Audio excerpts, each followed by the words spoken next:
Siyempre, kung orchid ka, hindi ka sasaya kung nasa desert ka kasi matutuyo ka doon. Dapat maraming moisture para sa orchid. At hindi ka dapat naka-expose sa araw. Dapat medyo shady yung lugar kasi doon ka inassign ng Diyos.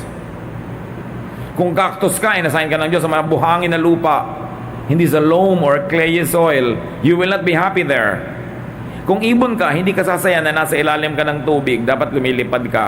Kung isda ka naman, unless you're a flying fish, hindi ka sasayang pinipilit kang lumipad.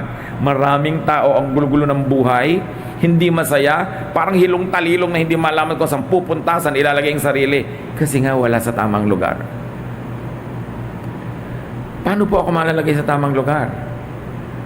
Manahimik ka, suriin mo kung ano ang gift sa'yo ng Diyos. Kaya hindi po tama yung dahil successful dentist kayo, pipilitin nyo maging dentist yung anak nyo. Kung yun ang calling nyo yun, pero calling ba niya? Pwede rin naman talagang calling niya pero pwede rin hindi. So hindi ko mo anak, naging successful mayor ako, magiging mayor ka rin. It doesn't follow. Ang mga pamilya natin, puro ganito ang profesyon. Tapos ikaw magiging ganito. Bawat tao binigyan ng kani-kanyang gift.